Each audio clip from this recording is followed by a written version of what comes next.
प्यारंदराजाय सर्वस्वमोदिरात्र उत्तम महद्भवति सर्वस्याप्तै जय जय श्रीमन्नारायण जय श्रीमन्नारायण।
మొత్తానికి సుందరగిరి శ్రీ వెంకటేశ్వర స్వామి మీసాల వెంకటేశ్వర స్వామి ప్రత్యేకమైనటువంటి దేవాలయం.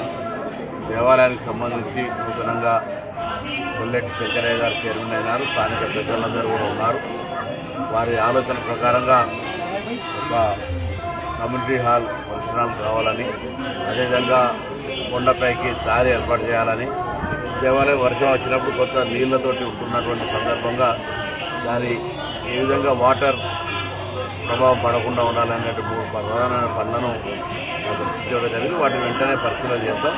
ఎందుకంటే తెలంగాణ ప్రభుత్వంలో దేవాలయాలకు సంబంధించి పూజలు కానీ దానికి సంబంధించినటువంటి పాశ్చాత్య దాని యొక్క భక్తికి సంబంధించిన విషయంలో ఎక్కడ కూడా నిర్లక్ష్యం జరగకుండా అన్ని రకాలుగా దేవాలయాల యొక్క నిత్య పూజలు జరిగే విధంగా చర్యలు తీసుకుంటా ఉన్నాం. ఇప్పుడు కాళేశ్వరంలో సరస్వతి పుష్కరాలు కూడా ప్రారంభమైనాయి.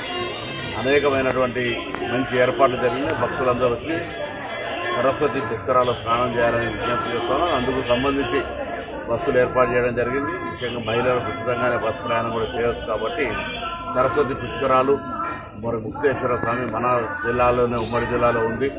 అది ప్రాణహిత, దాని తర్వాత సరస్వతి అంతర్లీనంగా గోదావరితో కలిసిపోయేటువంటి వేది సంగమం. అక్కడ మరి స్నానం ఆచరించి ఆ ముక్తేశ్వర స్వామి శివక్షేత్రం దక్షిణ కాశీలో ఉన్న ఆ క్షేత్రాన్ని నిన్ననే పోయి పుష్కర స్నానం కూడా చేసి రావడం జరిగింది గౌరవ ముఖ్యమంత్రి గారితో. సందర్భంలో దైవానికి సంబంధించి ఆశీర్వచన ఉండాలని, రాష్ట్ర వ్యాప్తంగా పుష్టిగా వర్షాలు పడి రైతులంతా సుఖ సంతోషాలతో ఉన్నట్లయితే రాష్ట్రం అంతా సుభిక్షంగా ఉండి అన్ని రంగాల్లో ముందుకు పోయేటువంటి అవకాశం ఉంటుంది. అందుకే వ్యవసాయానికి సంబంధించి అనేక ప్రాధాన్యత ఇస్తాను. ఆ ప్రాధాన్యత ఇచ్చే భాగంగా ఆ దేవుడి ఆశీర్వచనం కూడా ఉంటే మంచి పాడి పంటలు, సుఖమైన వర్షము అన్నీ కూడా బాగుండాలని సుందరగిరి శ్రీ వెంకటేశ్వర స్వామిలో కోరుకుంటాను.